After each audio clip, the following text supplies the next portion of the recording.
Alhamdulillahi Rabbil Alamin. Wassalatu wassalamu ala ashrafil anbiya wal mursalin Sayyidina wa maulana Muhammadin wa ala alihi wa sahbihi wa man tabi'ahu ila yawmiddin. Subhanaka la ilma lana illa ma 'allamtana innaka antal alimul hakim. Rabbi shrah li sadri wa yassir li amri wa hlul 'uqdatam min lisani yafqahu qawli. Bapak, ibu-ibu, hadirin hadirat, alim ulama, suri pandai, tokoh masyarakat, yang besar tak ingin bergelar, yang kecil tak dapat disebut nama. InsyaAllah kita semua hamba-hamba yang dimuliakan Allah Subhanahu wa Ta'ala. Amin. Ada seorang laki-laki bernama Muhammad ibnu Yazid Al-Qazwaini. Orang Arab itu dari ujung namanya sudah ketahuan asalnya dari mana. Lalu disebut Imam Abdul Fida Ismail Ibnu Katsir Ad-Dimashqi. Dimashq berarti Damaskus. Imam Al-Baghdadi berarti dari Baghdad. Al-Hafiz Al-Iraqi berarti dari Iraq. Imam Al-Hasan Al-Basri dari Basra. Maka dia namanya Muhammad ibnu Yazid Al-Qazwaini. Berarti dari Qazwain. Qazwain itu tulisan Latinnya Caspian. Maka ada disebut istilah Caspian Sea, Teluk Caspian. Sekarang terletak di antara Azerbaijan dengan Moskow. Dulu masuk Rusia. Jadi kalau Imam Bukhari dari Bukhara, Uzbekistan, maka Imam Al-Qazwaini ini dari Caspia, yaitu Azerbaijan, negeri yang jauh dari Arab. Ayahnya dipanggil Majah, maka beliau lebih sering dikenal dengan Imam Ibnu Majah. Dialah yang menyusun kitab namanya Sunan Ibnu Majah. Satu di antara 6 kitab induk dalam Ahlus Sunnah wal Jamaah. Sahih Al-Bukhari, Sahih Muslim, Sunan Abi Dawud, Sunan Nasa'i, Sunan Tirmidzi, Sunan Ibnu Majah. Meninggal pada bulan Ramadan tahun 273 Hijriah. Jadi beliau di bawah, kalau dibandingkan dengan Imam Syafi'i, Imam Al-Bukhari di bawah 273. Imam Malik jauh di atas. Imam Malik bin Anas yang menulis kitab Al-Muwatta meninggal 179. Murid dia Syafi'i di bawah 204. Di bawah Syafi'i itu pula ada Imam Ahmad bin Hanbal. Imam Ahmad di bawah 241. Di bawah Ahmad bin Hanbal itu Imam Bukhari 256. Di bawah Bukhari ada Imam Muslim 261. Dia di bawah Muslim lagi Imam Ibnu Majah 273. Nasa'i di bawah lagi 303. Inilah para ulama yang dimuliakan Allah Subhanahu wa Ta'ala, bukan dengan hartanya, bukan dengan tampilan fisiknya, tapi dengan riwayat-riwayat kitab hadis Ibnu Majah itu. Kata Imam Abdul Hasan, di dalamnya ada lebih kurang 1.500 bab dengan 4.000 hadis. Jadi lebih kurang sama dengan Sahih Al-Bukhari. Bukhari 7.275 hadis. Kalau dihitung yang ulang-ulangannya, tapi kalau tidak diulang lebih kurang 4.000, hampir sama dengan yang ada dalam kitab Sunan Ibnu Majah. Adapun hadis yang kita kaji subuh ini diriwayatkan dari sahabat Nabi bernama Abdullah ibnu Amr ibnu As. Qila li Rasulillah, ada seorang laki-laki bertanya kepada Rasulullah sallallahu alaihi wasallam, ayyun nas afdal? Ayyun nas, siapa di antara manusia yang ramai ini afdal, yang paling afdal. Kelebihan bahasa Arabnya fadilah, makanya ada disebut fadilah surat Yasin, fadilah surat Al-Mulk, fadilah surat Al-Kahfi, artinya kelebihan. Orang yang punya kelebihan itu disebut, atau sesuatu yang memiliki kelebihan disebut dengan afdal. Sering dikatakan, mana yang lebih afdal Pak Ustaz? Padahal sebetulnya afdal itu sudah lebih, tidak perlu dikatakan lebih, karena kita sudah selalu menggunakan afdal, lebih afdal. Ayyun nas afdal, di antara semua manusia ini ya Rasulullah, siapa yang paling afdal? Siapa yang memiliki keutamaan? Dulu kalau berkumpul orang Arab itu yang paling afdal Quraisy, yang paling afdal yang punya harta, yang paling afdal raja, yang paling afdal yang paling ganteng, yang paling afdal yang menang dalam perang tak pernah kalah. Itu standar pandangan orang. Maka ini sahabat ini tahu, menurut lisan Nabi Muhammad SAW yang tidak pernah menjawab mengikut hawa nafsu, menurut wahyu Allah, ayyun nas afdal, siapa orang yang paling afdal? Maka Nabi SAW menjawab, apa kata Nabi? Kullu mahmumil qalbi saduqil lisan. Kullu, semua orang. Nabi tak katakan satu, siapa saja. Berkata orang Malaysia, sesiapa sahaja. Siapa yang punya sifat ini, maka itulah orang yang afdal. Mahmumil qalb, mahmum diambil dari kata khammamtu, artinya kanastu wa nazaftu, bersih. Mahmumul qalb, bersih hati. Saduqul lisan, saduq dari kata sadaq, benar. Sadaqallahul azim, kata kerjanya sadaq. Orang yang memiliki sifat itu saduq, atau disebut dengan siddiq, benar ucapan, sesuai antara yang di dalam dengan yang keluar. Maka kata Nabi, orang yang afdal itu adalah mahmumul qalb. Kullu mahmumil qalbi saduqil lisan, orang yang bersih hatinya, benar katanya. Dan sahabat balik bertanya lagi. Kata sahabat, saduqul lisan na'rifu. Kalau masalah saduqul lisan, orang yang benar katanya, na'rifu, kami tahu itu.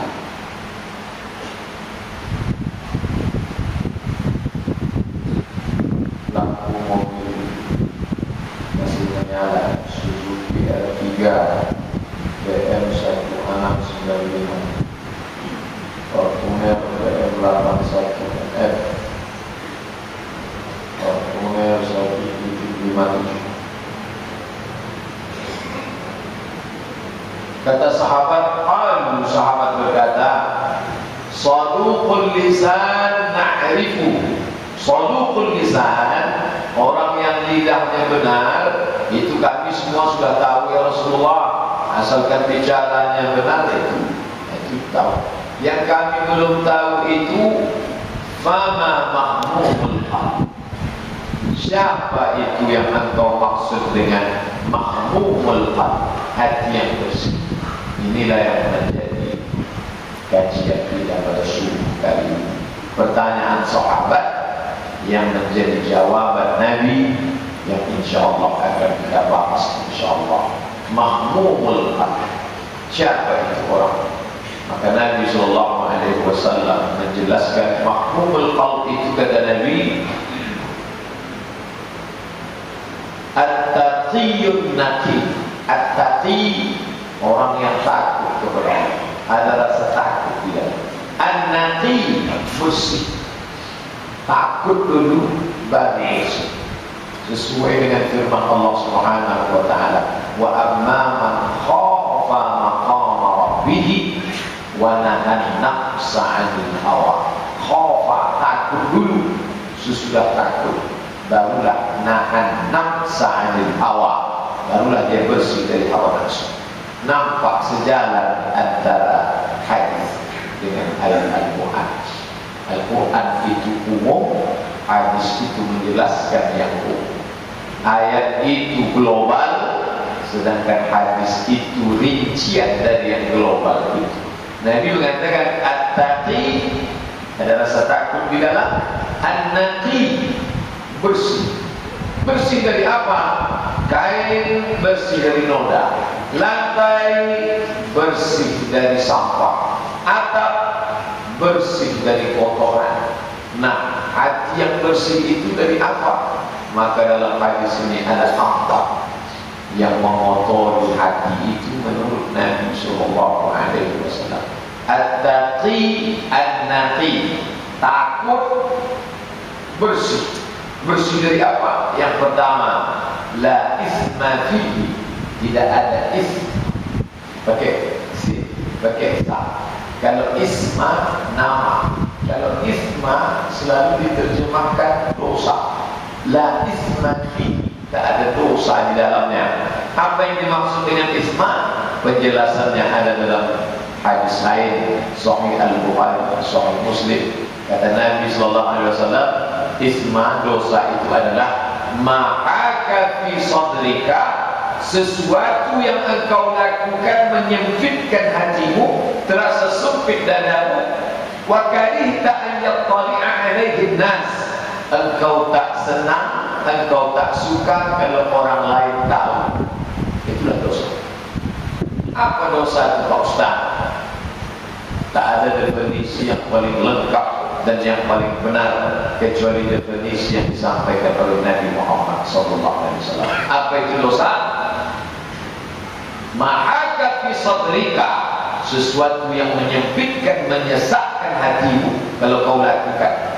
Perampok sekalipun ada nurani di dalam, ada naluri, ada yang bersih itu di dalam mengatakan kau ini salah. Tapi karena tuntutan tak ada yang bisa dimakan. Seorang ibu yang membuang janinnya di dalam kantong plastik, ketika membuang itu apa tak menetes air mata? Ya. Tapi karena keadaan ketika ditangkap dia mengatakan begini. Dia tak bisa membohongi diri.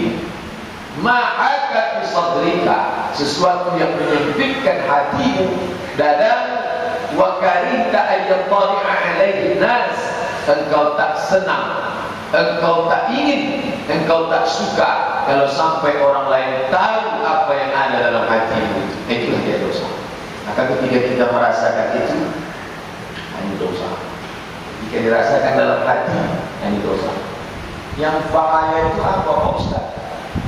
Rasa hati itu tak ada renyahnya. Kalau bisa di klik kanan cek properties, nampak klik empty, kosong, tak ada lagi di dalam. Na'udzubillah. Tapi insya Allah manusia yang sehat, yang hidup, yang berakal, maka ada itu rasa di dalam siapapun dia. Kalau bapak ibu tak percaya, pergilah, maaf cakap ke lokalisasi, tanyakan ke WTS, adik-adik mahasiswa yang mengadakan penelitian secara psikologis, apakah mereka merasa berdosa atau tidak. Kalian yang melakukan perbuatan dosa ini, ada tak rasa dosa di dalam? Ya Pak, kamu merasa berdosa, salah. Kalau salah, kenapa boleh lakukan juga? Kami kalau tidak lakukan ini, anak kami di kampung sekolah, bapak kami, ibu kami di kampung perlu makan, sementara sawah tidak lagi berair. Kalaupun ditanam, maka pupuk mahal, sementara harga gabah jatuh. Itu yang selalu dijadikan alasan. Apa maknanya?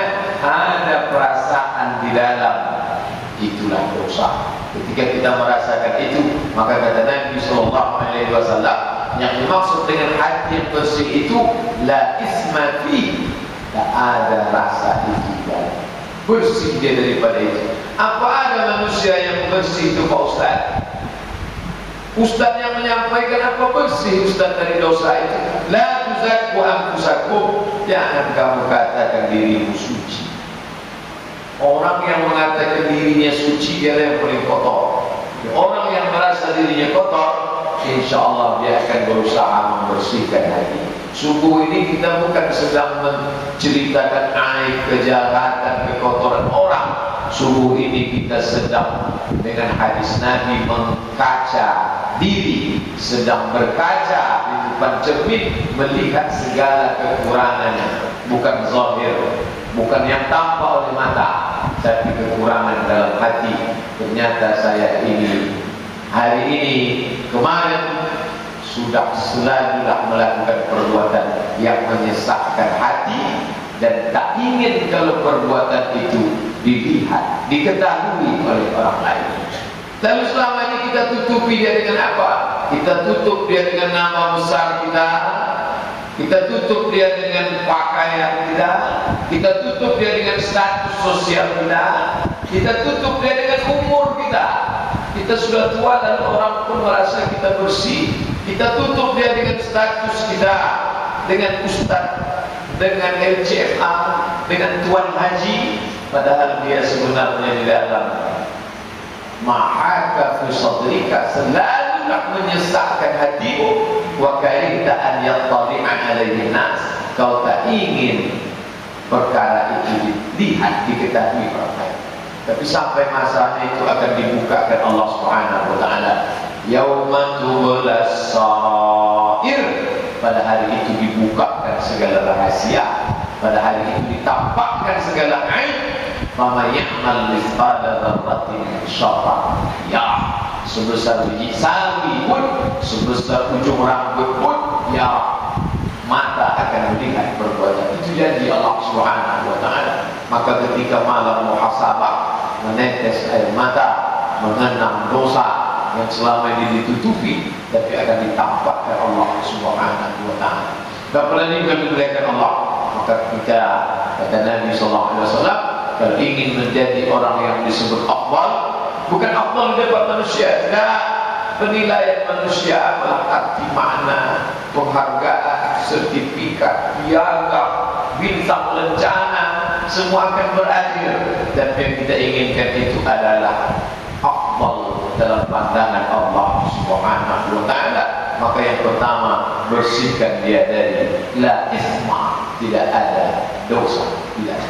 Yang kedua, wala baghya.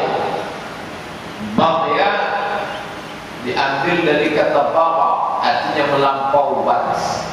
Ini batasan yang sudah digariskan Allah. Sempadan kata orang Melayu, jangan dilewat sempadan di tanah orang, di tanah kita. Dalam bahasa Arab disebut dengan hudud. Wa tilka hududullah, itulah batasan garis sempadan yang sudah digariskan Allah Subhanahu wa taala. Wa man yata'adda hududallah fa ulaika humul zalimun. Siapa yang melampaui batas itu dia orang yang zalim. Kata bara alaih, dia sudah melampaui batas.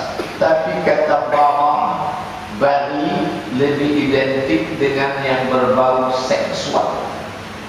Makanya dalam Al-Quran, ketika orang-orang Yahudi mengejek Maryam, apa kata mereka? Makana abuki wara'a sau'in, bapakmu bukan orang jahat. Wa makana ummuki bariyah, ada yang digunakan kata pak. Wa makana ummuki bariyah, ibumu bukan wanita tunasusila. Bahwa perbuatan melampaui batas, tapi dia lebih identik, spesifiknya adalah yang berbau seksual. Apakah Islam itu mengharamkan seks? Tidak. Islam bukan mengharamkan yang menjadi fitrah, insting, gharizah, naluri manusia. Islam itu menempatkan pada depan. Islam tak mengharamkan perempuan. Ada bikku, ada biksu, ada pastor yang mengharapkan perempuan. Dalam Islam, fankihu ma taba lakum, nikahilah perempuan yang baik-baik. Minan nisa masna wa thulatha wa ruba', fa in khiftum alla ta'dilu, kalau kamu tak sanggup berlaku adil, bawa satu. Islam itu menempatkan hawa nafsu pada tempatnya. Islam bukan menyuruh orang membuang hawa nafsu. Itu agama bertentangan dengan kemanusiaan. Tapi Islam mengajak orang untuk la baqiya. Kalau sekarang disebut pikiran negatif, jangan pikiran kotor, jangan lalu pikiran kotor yang berbau seks terlintas di pikiran. Mau tak mau hidup di zaman kita sekarang, semua yang berbau perempuan ini diekspos. Semua, dari mulai bangun tadi pagi, buka televisi, tengok iklan. Iklan sudah menampilkan perempuan. Ini hari libur, besok hari libur, bapak ibu duduk di depan TV, ambil pena, kertas, tontonlah berapa acara, talk show, humor, sinetron, iklan, berapa yang tidak menampilkan mengekspos perempuan. Semuanya perempuan. Ketika perempuan itu terlihat, kalau dia menutup aurat, mungkin tidak membangkitkan syahwat. Tapi kalau sudah terbuka aurat, maka mau tak mau, suka tak suka, kita kena pasal yang kedua ini, baghya. Baghya, pikiran seksual. Oleh sebab itu ada sebagian orang yang mengharapkan TV. Saya punya kelompok di WhatsApp, Ikatan Alumni Mesir, yang sama-sama berangkat tahun 98. Jadi salah seorang teman mengatakan, kamu sudah nengok, saya jarang juga di situ, tapi saya baca posting-posting. Yang satu bertanya, kamu sudah nonton film ini? Yang satu menjawab, mohon maaf, di rumah saya tak ada TV. Ternyata dia tak ber-TV karena dia anggap akan merusak anak-anaknya. Dia kebetulan perempuan, kata dia tak ada TV, merusak anak-anak saya. Padahal sebetulnya anak-anaknya itu tak terlalu rusak, karena itu suami dia yang paling rusak. Oleh sebab itu, Bapak Ibu yang dimuliakan Allah SWT, makanya kata Nabi SAW, man istata'a minkumul ba'a, siapa di antara kamu yang sudah punya kemampuan menikah, falyatazawwaj, menikahlah. Kenapa disuruh menikah? Fa innahu aghaddu lil basar, karena menjaga pandangan, wa aqsanu lil farj, menjaga kemanduan. Menjaga pandangan, menjaga kemanduan. Kalau begitu apa maknanya? Orang yang sudah menikah, maka pandangannya terjaga, kemaluannya terjaga. Menurut sunnah Nabi. Tapi dengan kemajuan teknologi online segala macam, sampai PSK pun online sekarang. Bayangkan, mata tak terjaga, kemajuan tak terjaga. Itu semua berawal dari pikiran. Makanya kata Nabi SAW, yang dimaksud mahmumul qalb itu adalah la baghya, lintasan-lintasan itu dijaga. Dari mana datang lintasan? Dari pandangan, maka pandangan dijaga. Dari mana yang terpandang? Nampak zahir secara nyata, maka disuruh perempuan itu menutup aurat. Illa ma zahara minha, kecuali yang biasa tampak. Yang biasa tampak itu adalah wajah dan telapak tangan. Itu pun kadang wajah bisa juga menyiratkan zina. Nampak wajahnya, terlintas perbuatan zina. Makanya laki-laki disuruh menundukkan pandangan, jangan ditengok lama-lama. Ustaz, memangnya Ustaz ceramah tak nampak wajah perempuan? Makanya laki-laki disuruh di depan, perempuan di belakang. Di belakang mana nampak? Perempuan. Kalau di lokal itu, di lokal kan atau bapak mengajar orang, itu perempuan belakang, laki-laki. Tapi kadang sebagian dosen yang perempuan depan. Saya kalau tak ada perempuan kita semangat ngajar di bawah. Saya ada dia bilang, tidak ada pula pikir jalan mata. Oleh sebab itu, maka dalam Islam itu sudah diatur semuanya sedemikian rupa. Berawal dari pandangan, masuk ke lintasan pikiran, lalu berwujud dalam perbuatan. Luar biasa.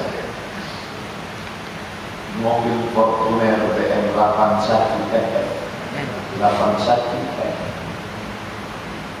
semua itu berawal dari haji.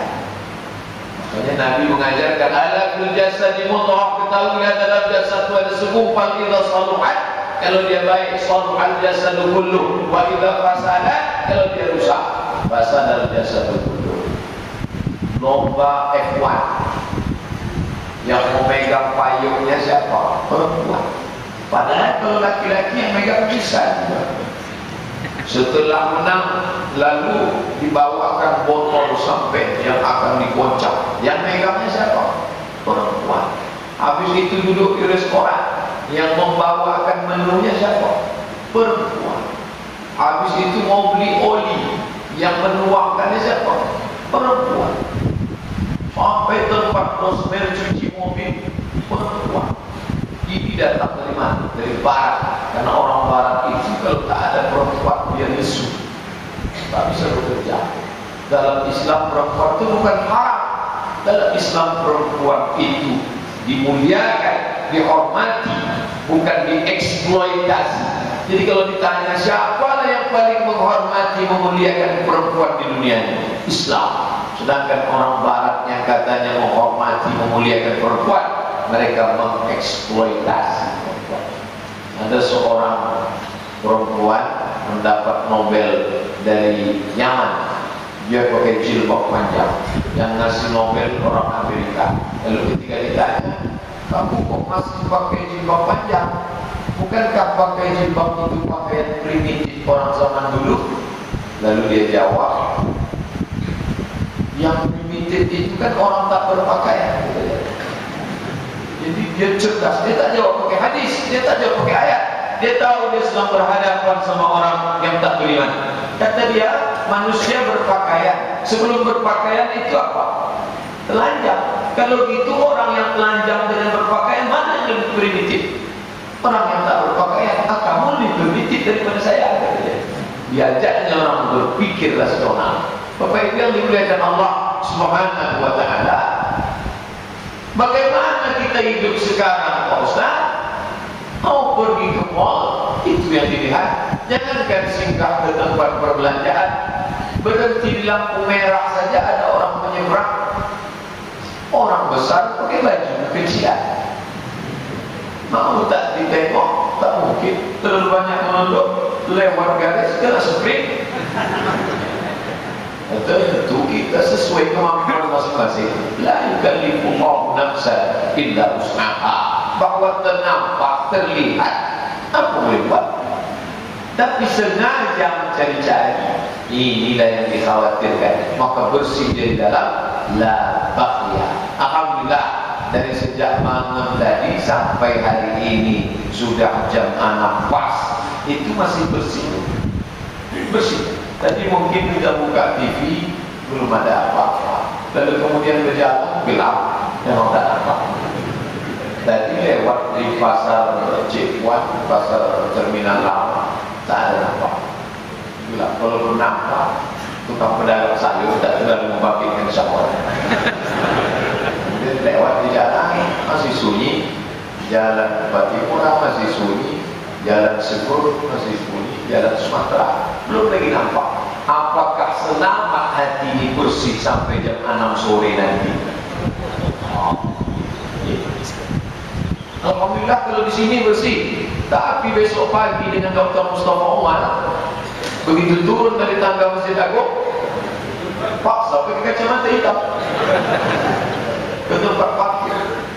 Bapak Ibu yang dimuliakan Allah Subhanahu wa Ta'ala, maka kita jaga kebersihan, kesuciannya anak perempuan kita pesan. Tokoh-tokoh adat kita ini mereka urus tentang masalah baju kurung di bumi lancang kuning, di mana bumi dipijak di situ, langit dijunjung, tak melayu hilang di bumi. Pakai mana bukti? Jadi yang diurus itu bukan cuma tubuh keris, apakah ke atas atau menusuk ke bawah, apakah kain songket di dalam baju teluk belangan atau di luar, itu penting. Tapi juga masalah pakaian perempuan, itu menjadi tanggung jawab kita bersama. Kita tak bisa menyalahkan. Kenapa tak diperdakan? Kenapa tak dibuatkan aturan dari LAM? Kenapa tak dibuatkan fatwa MUI? Itu penting. Itu dari atas, itu payungnya. Tapi dari bawah, seorang ayah menyadarkan istrinya, seorang istri menyadarkan anak-anaknya.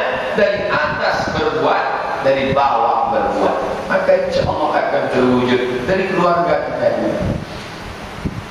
Saya anak laki-laki, saudara kandung laki-laki, minim perempuan, tapi istri masih perempuan. Karena sekarang ada juga laki-laki, istrinya laki-laki. Dunia mau kiamat. Oleh sebab itu maka kita nasihatkan, kamu tak layak memakai pakaian ini.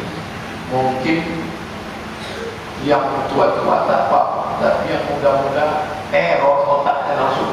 Padahal dia sudah mau berangkat ke kampus, gara-gara itu hilang konsentrasinya untuk belajar. Ini semua kata Nabi SAW, yang bersih itu la baqya, tidak ada yang berbau seksual. Tapi sekarang memang ini dah diekspos semua. Dan Islam menjaga itu dari mulai suara. Bapak Ibu bayangkan suara, belum lagi nampak. Karena yang pertama kali mempengaruhi hati itu telinga. Inna sam'a wal basar. Mata itu justru nomor 2. Yang pertama mempengaruhi hati itu suara. Makanya perempuan itu disuruh menjaga suara. La taqba'na bil qaul. Jangan kamu bersuara mendesak-desak. Kenapa tak boleh? Yatma'alladhi fi qalbihi marad. Ada laki-laki yang dalam hatinya penyakit. Kalau didengarnya suara kamu itu error dia langsung. Begitu didengarnya suara kamu yang mendesak itu, rusak hatinya langsung. Inilah yang kita kaji semua ini. Mahmumul qalb, hati yang bersih. Maka suara, kalau ada suara salah sambung ke HP ibu jawabnya tegas.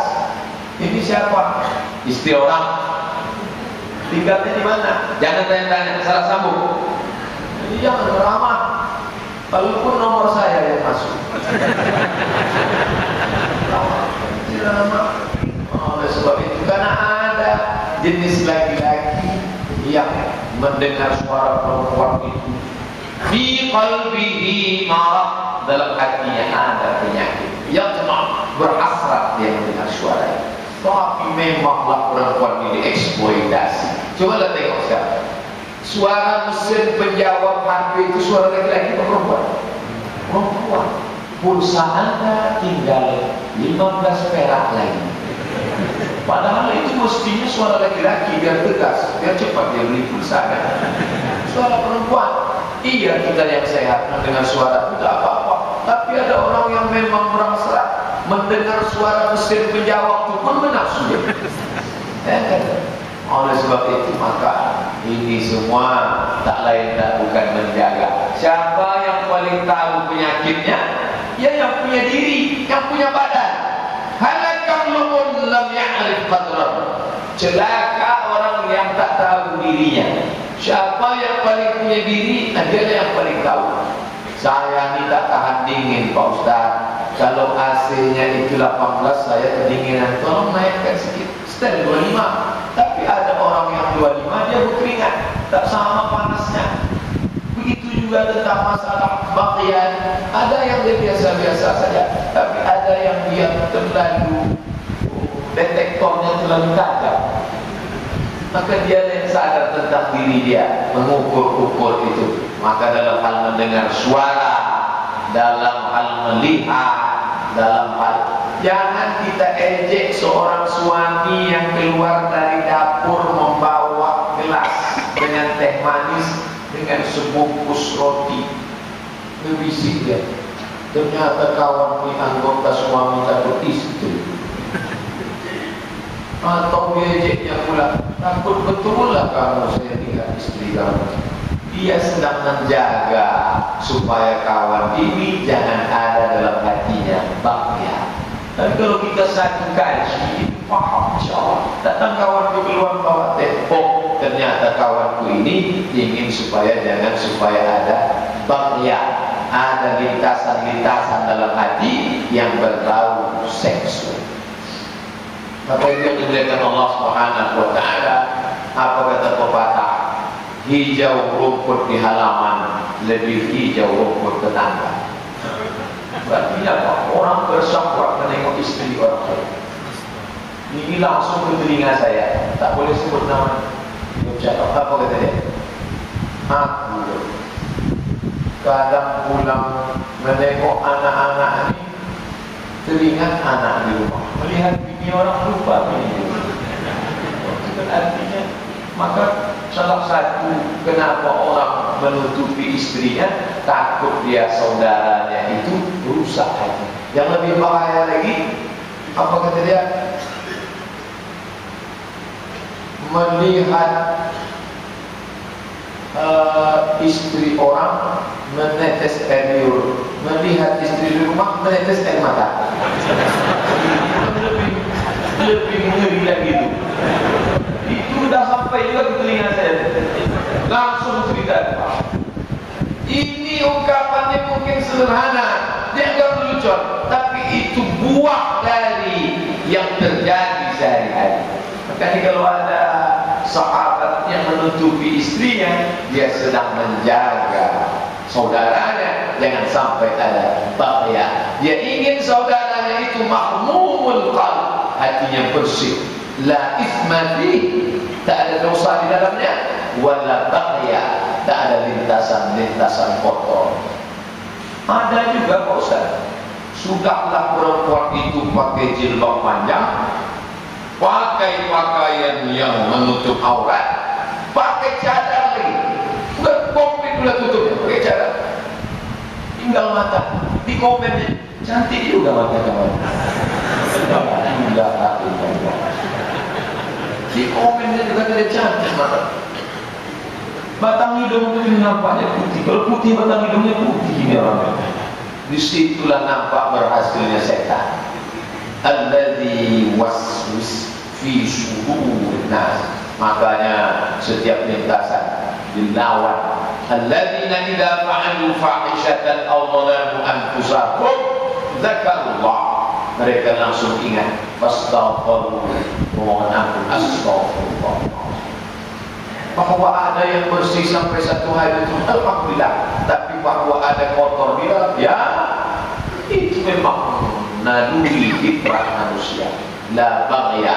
Yang keempat, la ghilla wala ghilla. Ghil diambil dari kata ghalla. Ghalla, ghilla. Ghalla si'ru, harga naik ke atas. Ghalla, mendidih, naik ke atas. Ini terkait dengan kejahatan, tapi yang berbau materi. Kalau yang ini isma, umum. Kalau yang ini baghya, seksual. Kalau yang ini ghillah, terkait dengan materi. Dinaikkan yang tak semestinya, diturunkan yang tak semestinya. Curang dalam masalah materi, masalah timbangan, masalah catatan hutang piutang, masalah sempadan tanah, masalah titipan, masalah amanah, nginap 2 malam dibuat 3 malam, naik pesawat layang dibuat Garuda. Masuk ke dalam yang terkait dengan ghil. Ketika harta rampasan perang sudah terkumpul, bertimbun ini, lalu kemudian ada kain beludru merah hilang. Lalu orang munafik pun menembakkan isu, apa kata mereka, yang mengambil kain merah itu Muhammad. Tengok jahat. Langsung turun ayat membersihkan Nabi supaya hati orang beriman jangan sampai ada kotor. Apa kata Allah Ta'ala? Wa ma kana linabiyyin ayyamul. Tidak mungkin seorang Nabi itu curang dalam masalah materi. Culas, jahat, tipu. Wa may yaghlul ya'ti bima ghalla yaumal qiyamah. Siapa yang curang, culas, tipu, Karena padanan dari kata ghil itu rish. Siapa yang curang tipu dalam masalah materi, ya'ti bima ghalla, dia akan datang membawa kecurangannya itu nanti pada hari kiamat. Dari mana kecurangan itu datang? Berawal dari hati. Waktu Nabi lewat di pasar, lalu dia lihat ada makanan, nampaknya kering, bagus. Datang Jibril mengasih tahu, Muhammad, coba masukkan tanganmu ke dalam. Itu ada yang basah di dalam. Nabi masukkan tangannya. Kata Nabi, ya sahibat ta'am, wahai pedagang makanan, ini kenapa basah yang di dalam ini? Kata dia, asabahul matar, kena hujan ya Rasulullah. Kenapa kamu timbun dengan yang kering? Kalau aku nampakkan yang basah, busuk, orang tak mau beli, aku timbun dengan yang kering, lalu aku sendok, aku masukkan nanti insyaAllah laku semuanya. Maka kata Nabi, man rasyana falaysa minna. Siapa yang berlaku curang di dalam masalah materi, bukan seksual. Tengok betapa halusnya. Padahal ini keempat-empat ini jahat, tapi Nabi tak mengatakan siapa yang jahat, tak. Tapi ada klasifikasinya. Jahat bersifat umum, yang kedua berbau seksual, yang ketiga bersifat materi. Dari mana datang kecurangan itu? Hati ini basah. Kalau kau timbun dengan kering, ini ikan busuk, warnanya pucat, insangnya sudah kehitaman. Bagaimana caranya supaya nampak merah? Dibelah. Kebetulan kawan di sebelah jualan daging, ambil darah yang merah, oleskan, masukkan ke insang. Waktu diperiksa orang, oh masih merah. Ini kenapa mayat siapa ni tak busuk selama seminggu? Pakai jas, pakai dasi, mata melotot tak busuk. Dajah guguk, senang bela, udah subuh, udah hijab, tak busuk. Kenapa mayatnya tak busuk? Ternyata disuntikkan formalin. Oh, kalau begitu ikan asin saya bisa juga macam ini tak busuk. Lalu akhirnya disiramkan ikan asin itu formalin sampai lalat pun tak mau. Coba kita tengok ikan asin yang kena formalin itu tak dikerubungi lalat. Makanya kalau ada bapak makan goreng ikan asin lahap, lalat itu pun heran. Aku aja tak mau, kata dia. Apa yang bayangkan itu? Curang.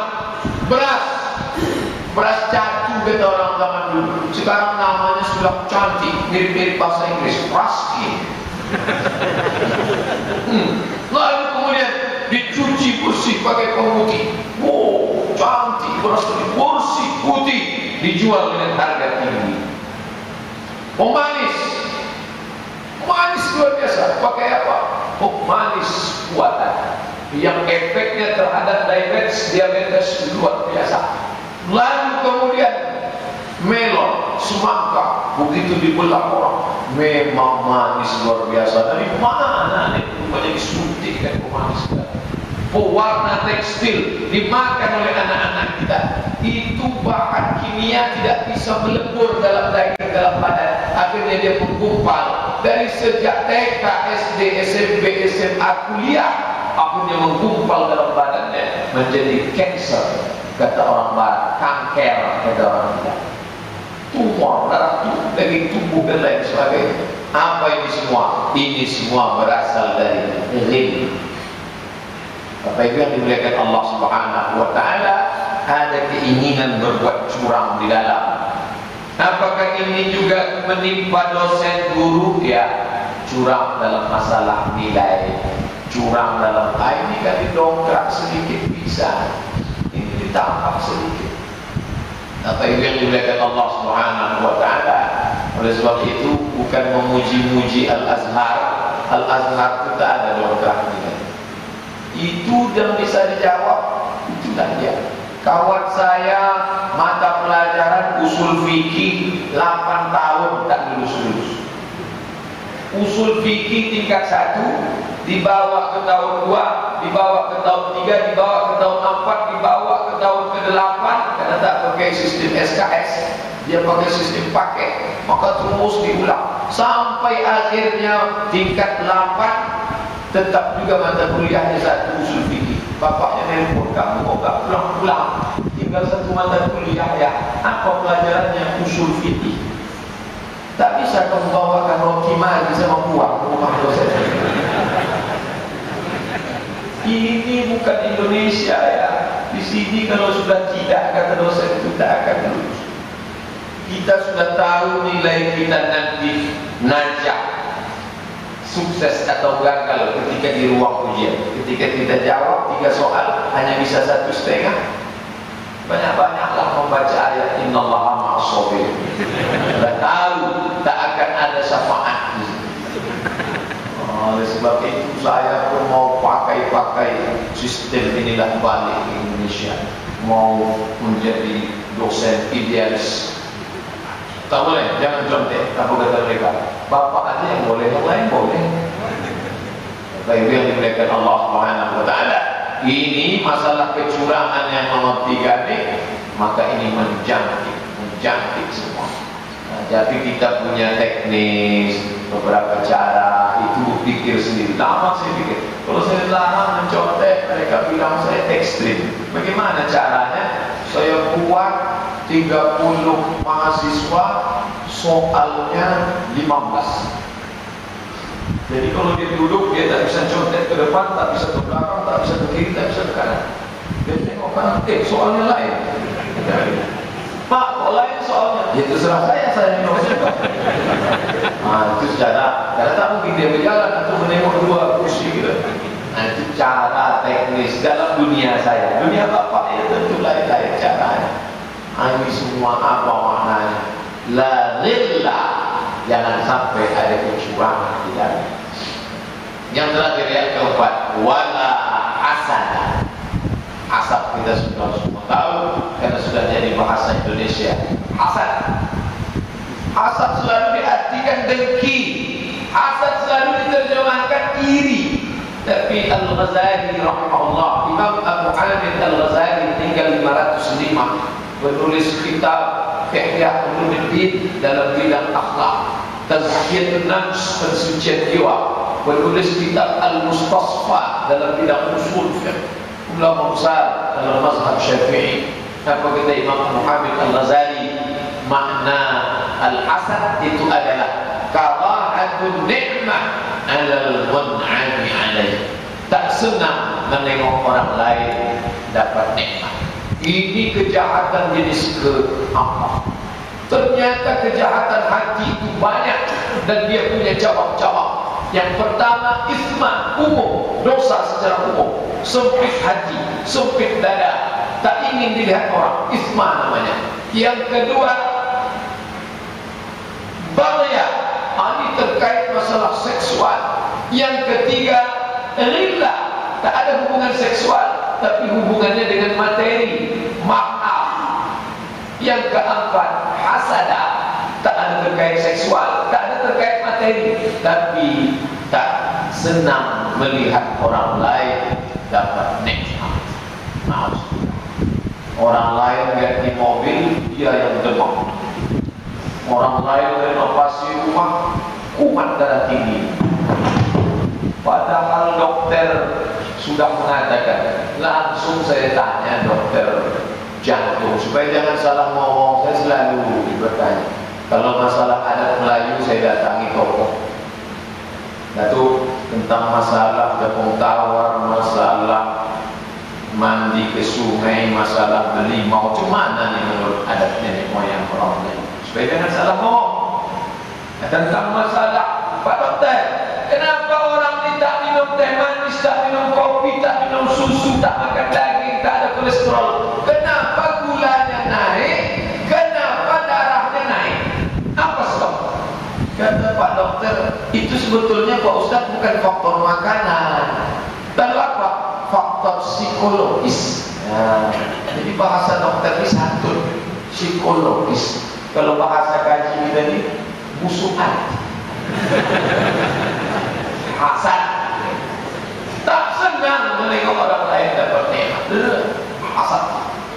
Maka dalam hadis dikatakan, wala hasada, bersihkan hati, wala hasada, jangan sampai ada hasad.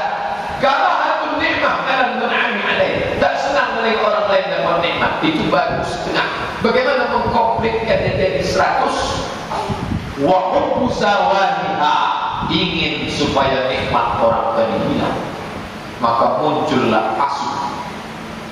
Itulah yang selalu kita baca sebelum tidur malam, supaya jangan kena sihir. Dibaca surat ini, Qul a'udzu bil falaq, Qul a'udzu bin nas, ditiupkan ke telapak tangan, diusapkan ke wajah, ke kepala, dan ke badan yang bisa dipegang. Nabi selalu melakukan itu. Bahkan ketika beliau sakit, diambil Aisyah telapak tangannya, dibacakan Aisyah, ditiupkan ke telapak tangan Nabi untuk mengambil barokah Nabi, diusapkan ke badan Nabi. Di antara bunyi ayat itu, wa min syarri hasidin idza, jauhkanlah dari penyakit hasidin, orang yang hasad. Nama penyakitnya hasad. Orang yang kena penyakit itu hasidin. Mohon maaf kalau ada bapak. Saya tak ada maksud menyindir-nyindir, kebetulan sama ini. Apa maknanya? Bahwa orang ini mungkin untuk seks dia tak kena. Orangnya santun, sopan, menunduk, menengok orang tak mau. Kena seks dia tak ada.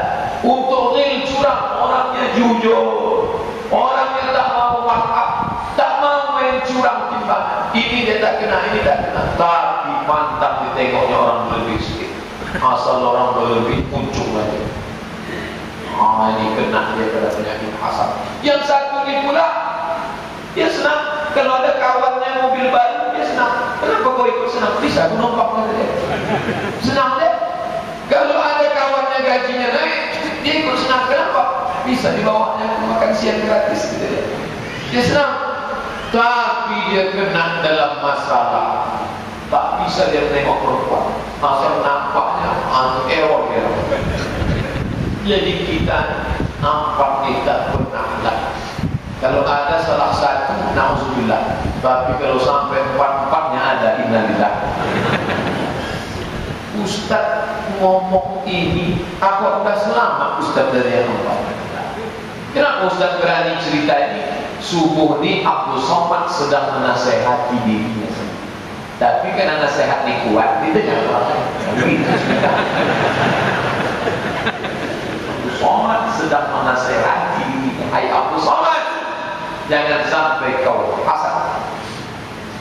Mendapat undangan, hadirilah undangan 2 hari berturut-turut bersama Mufti Pekanbaru, Dr. Mawardi Muhammad Saleh. Itu saudara Abdul Somad. Dia senior Abdul Somad. Dia orang baik Abdul Somad. Kau jangan hasad. Kalau kau hasad, hilanglah amal. Hadiri tabligh akbar akan disampaikan oleh Dr. Mustafa Omar. Apa hasad di dalam?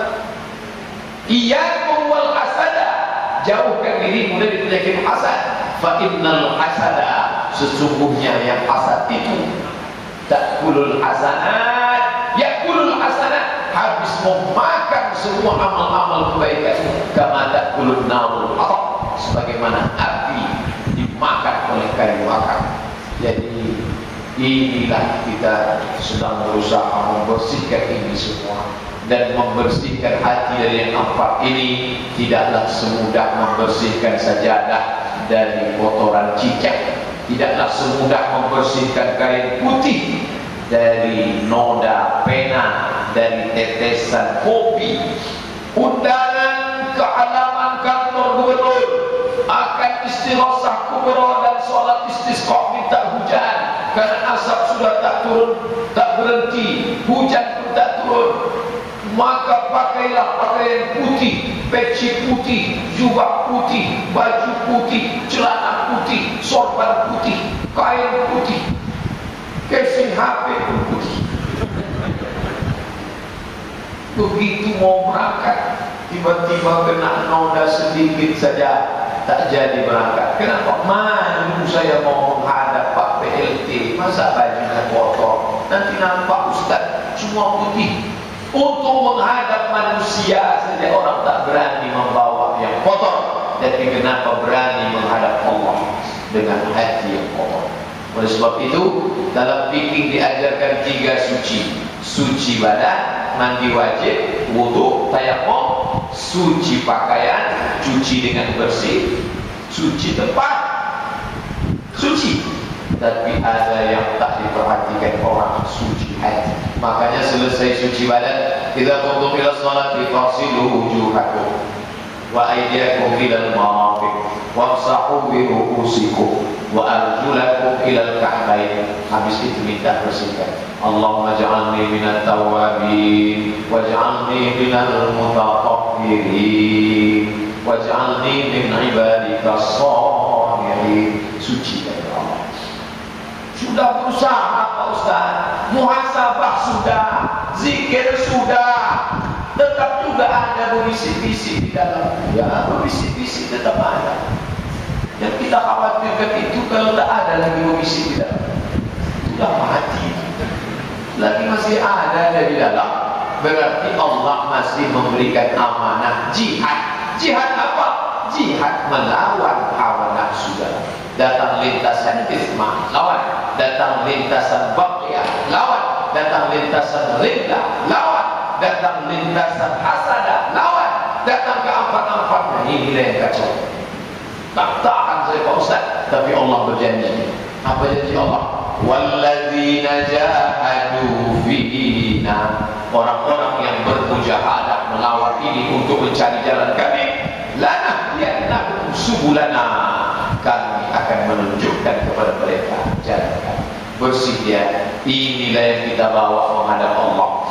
Yauma la yanfa'u malun wala banun. Pada hari itu tak ada guna mal, harta, wala banun, anak. Lalu apa yang akan kita bawa menghadap Allah?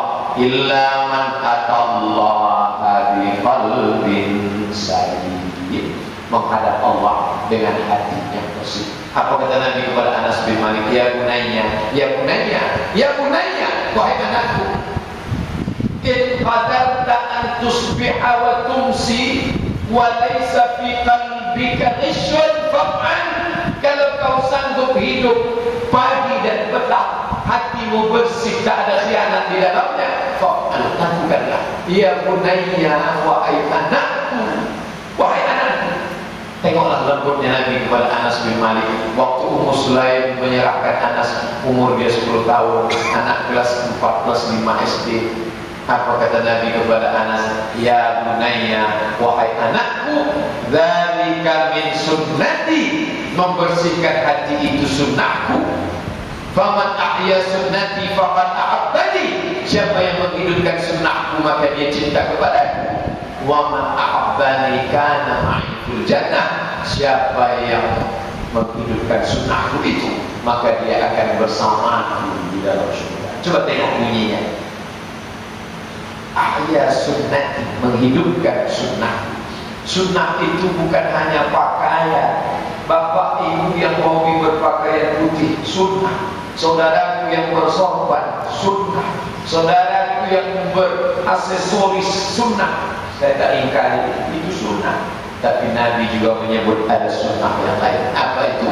Sunnah membersihkan daripada isma, wala baqiyah, wala ghillah, wala hasadah. Justru kalau ditengok sunnah yang zahir dengan sunnah yang batin, sunnah yang batin inilah yang paling baik.